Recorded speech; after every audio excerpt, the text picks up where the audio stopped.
irrespective of the fact that she's made it to the final stage. Certainly, Elizabeth Nuhu.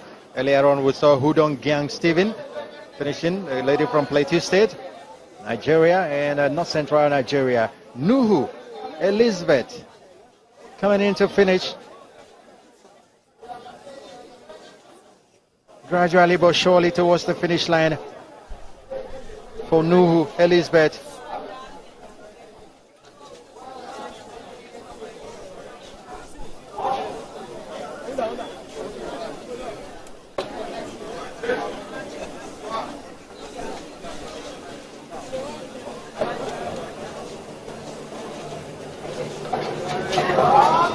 More and more of the photojournalists waiting for the next finisher come across the finish line.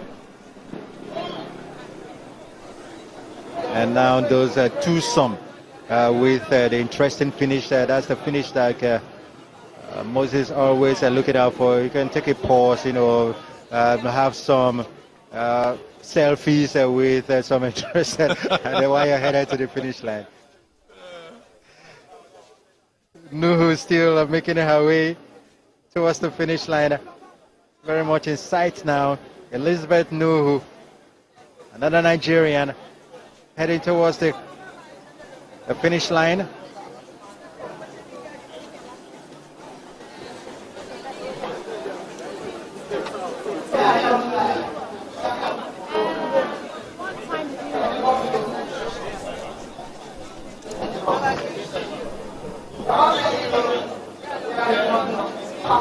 Everyone looking at Nuhu now. As she comes closer to the finish line. The beautiful lady, she's had a great time. She's closer to the finish line now. I want to see how she's going to cross the finish line. Well, the same way she's been actually walking through the whole marathon situation. She might just change her mind and decide to, jog to the finish line. Well, that will be something anyway. Well, we actually saw me standing by, and she's with the second placed man. We're going to get to her very shortly, as we have Nuru making it to the finish line. Great one there. And she should be proud of herself at the end of the day. So Chisom, what's going down there? Hi, Moses. I'm here with the guy who finished second. First time in Nigeria, by the way. Already he's $40,000 richer. I'm talking about Ronnie Kipkoech Kibos. That's another Kenyan for you. These Kenyans are just simply amazing. Let's just quickly talk to him now. Congratulations on finishing on the silver podium. But your first time in Nigeria, how did this feel for you? How tough was it? How easy was it? It was not fast. The race was not very bad, but it was very good. Yeah. So you're saying that the weather was hot. How were you able to handle the weather? The weather was very hot a lot. That's why I tried to set my pace. Yeah. And then for the Kenyans now, after winning here in Nigeria, because even though you finished second, you're a winner because you're $40,000 richer. But after winning, what's next for the Kenyans? What do you guys do? How do you push to the next level? Okay, I push to next level. I've seen that those Kenyans are not very easy. The way I've seen it. And what would you say about your teammates? Did you guys run as a team? Did you have a collective game plan? Did you plan to run together, keep pace with each other? What was your plan for the Kenyans coming in? Okay, I was planned to come with my colleagues Kenyans. Yes. How did that go? Yes. The race was not bad. Yeah. All right. Thank you very much, and congratulations to you once again. Okay, thank you. All right, there you have it.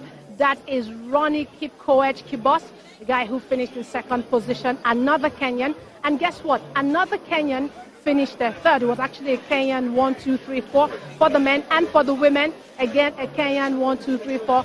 Absolutely amazing. We'll get another person to talk to, another Kenyan winner, third place Kenyan to talk to. But before we do that, let me take you straight back to commentators, and we'll be right back. Ronnie Kipkoech Kibos in 2 hours, 50 minutes and 25 seconds That's a good one. The second finisher also beating last year's winning time. I actually like how close the timings are.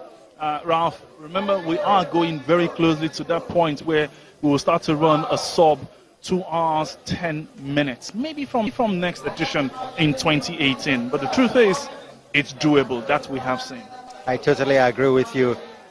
Next year, some of the athletes will be familiar with the route that they have run for the first year and the second year, and surely that time, we're hoping that 5 minutes will be, shift off what we have now, 2 hours and 15 minutes.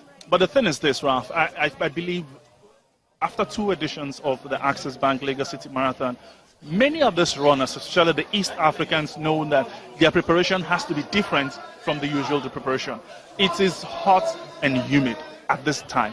And this particular event in Lagos State calendar is actually going to be strategic now, and it's going to be constant. So February, second week in February, or first week in February, we will, or rather second week in February, I beg your pardon, we will have the Access Bank Lagos City Marathon. So athletes know that their preparation has got to be different from their normal preparation. So you can't be preparing on a high altitude where it's cold and you don't need much air than when you come on a race like this one where you need a lot of air and you need to maintain energy. And that's why tons of liquid water must be available. One of the athletes talking about the availability of water. This year has been different, and they're definitely enjoying it. You cannot have a marathon without partnering with a company that makes water. Imagine how much water we need to buy. I and Neve were actually talking about how much water will be consumed today. I mean, you're talking 100,000 people participating in this. You're talking almost 100,000, not just bottles of water, we're talking 100,000 packs of water. So that definitely it's crazy. Definitely. All right, Chisom got another guest by her side, and we go over to where Chisom is standing. She's got a very vantage position. Chisom, over to you. Ralph and Moses, thank you very much. I'm here with the third place Kenyan, the third place runner, another Kenyan, and that's Kiprotich Kiroi. He's the first time runner in Nigeria as well at the marathon. And again, first time lucky. Congratulations on your positioning. Let's talk about this race. How would you assess the Lagos City Marathon? What do you think of it? It's a nice race, nice race. Yeah, maybe by next year I will come here. Yeah. Let's talk about the weather. Everybody's been talking about the weather. How was it for you? How were you able to deal with it? Weather is it's very hot weather. Yeah. So what's next for you from here now? What's next for you? Where are you going to next? Maybe I plan. I go to recover now. Maybe after 1 month, I see what is following. And let's talk about the aspirations of Kenyans in general. What pushes you Kenyans to run the long distance race? I don't know how you guys do. What pushes you? How competitive is it back home in Kenya? You know, Kenya home the poverty, so it makes me run. Because me, I'm not going to school, so it makes me run. Congratulations. Well, now you have some dollars in your pocket, so well done. Congratulations, and see you next year. Thank you. Maybe next year I come. Thank you. There you have it. We will hopefully see him again next year. Another Kenyan. It was a Kenyan 1, 2, 3. Amazing these Kenyans, Ralph and Moses, aren't they? Oh, surely they are Kenyans. It's always their race. Look at it, the fact that 1, 2, 3, Ralph, they are all running a sub 2 hours, 16 minutes. That was the winning time of last year. So you have to say it is getting really competitive. The Kenyans are absolutely amazing and awesome, sensational long distance runners. And every time they come here, we're always looking forward to something special from them.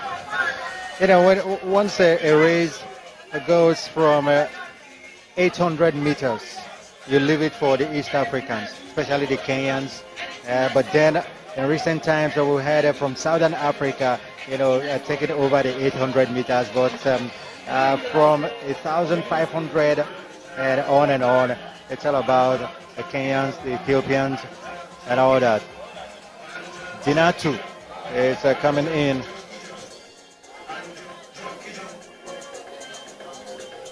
did not